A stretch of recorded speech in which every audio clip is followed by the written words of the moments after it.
Okay, getting going at 8 o'clock.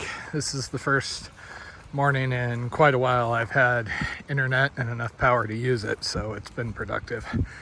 I do have a hotel waiting for me in Safford. Looks like it's about 12 miles away. While my feet did better yesterday, they're still a mess. I need to get off them and let them heal up.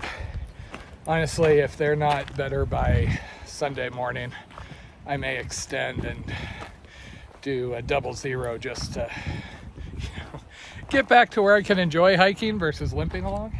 I know, I get so demanding when I've been out here for a while. On the plus side, once this heals up, I should be well and calloused, hopefully. It just seems like every year around 400 or 500 miles in, I end up having foot struggles. You'd think this would get easier after 3-4 years, but oh well. At least at this point I know if I give it time, at least they should get back to normal and I should be able to continue. My first year on the PCT, when I had Achilles issues around mile 500, I was really terrified it was going to take me off trail. And now I know, okay, worst case, I'm sitting around for a couple of days. Currently I'm at mile 250-ish of the Grand Enchantment Trail. When you count alternates and things like that, I'm not sure what the total is going to be, but it'll be somewhere around 800. Total, since I left the Mexican border, it's about 460 or so. Honestly, the AZT was so straightforward and kind of relaxing compared with stuff I've done like this. I'm looking forward to coming back to it in another year or two. I'll basically try and do an end-to-end as a season starter. It's close enough where Jen can drop me off. As far as the Grand Enchantment Trail, so far I've enjoyed the solitude quite a bit more. I chatted with Snapper for a little bit yesterday. She ended up in Safford after bailing off the snow. Got a ride down the road. She said she ran into somebody else that was out here, and I keep seeing new names popping up on the water report, which is about all we have for user comments about any of the routes. There is a Facebook group that's been kind of sparse as far as people posting, so I don't know of anybody who's behind me, but I assume I'm not the latest, especially with more and more people coming up the AZT.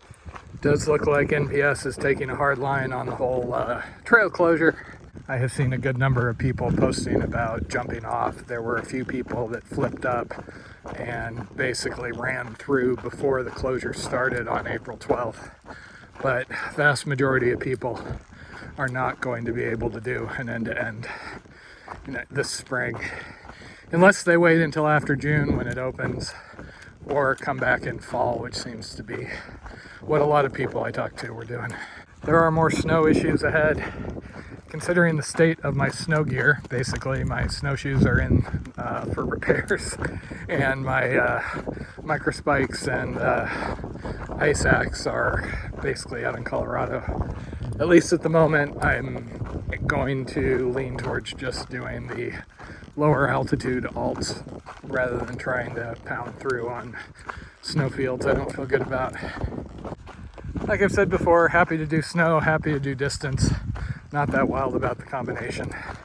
When I've got more stuff on my back like this, it just makes it higher consequence if I lose balance or something on the slope. It also looks like Safford is going to be actual civilization.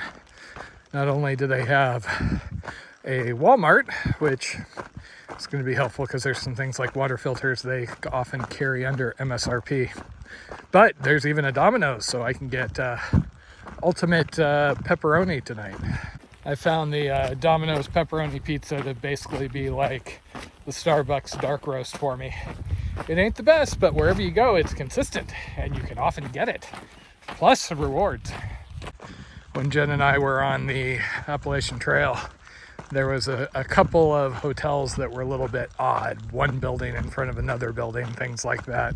And I just remember the deliveries kept being late. And so they kept issuing like free coupons and free pizzas to us. Memories. One of my favorite through hiking pictures of Jen and I is from some random hotel out east, with most of us basically sitting there with a pizza on our chest munching away. Suddenly went from a creek to a cemented ditch.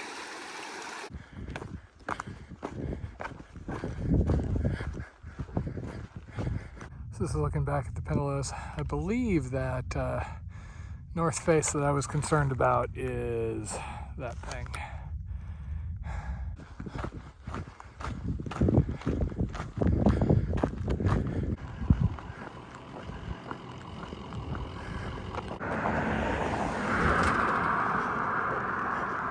As I walked into Safford, I ended up doing a couple of extra miles just because I needed to swing by a post office and grab my new stove. After that, my next highest priority was, of course, Mexican food and all the cold drinks I could get down. Okay, and these are apparently the accommodations that Tater's set up for me.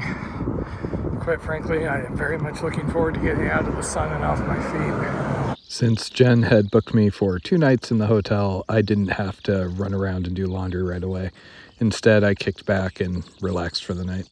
So with my foot problems, one of the things I'm trying to do is wash my socks a little better. And I'm going to do laundry, but it usually helps with kind of the encrusted dust and everything if I pre-wash them and swish them around a little bit. Had to do this on the PCT also, or they'd never get clean. So I swished them around, I'll let them soak for a while, and then it's time for the actual laundry. I ended up hearing from Snapper that night, aka the other Grand Enchantment hiker that was in the area. Turns out she'd had to come back into town, and when she checked into the hotel, they mentioned that they had another hiker. So we actually got together over the hotel continental breakfast and shared stories of our various misadventures over the last couple of days. After which I spent the day doing laundry, staying off my feet as much as I could, and running across town to resupply at the Walmart. After looking ahead and talking things over with Snapper, I had decided that instead of going off trail to resupply at Clifton Morenci, I was just going to do a 7-day carry out to Alma. That meant I was going to have to go heavy. I have a feeling I may have overbought a bit as far as food, but 7 days. After the chores were done, I settled in, ate leftover pizza, and had a long phone call with Jen.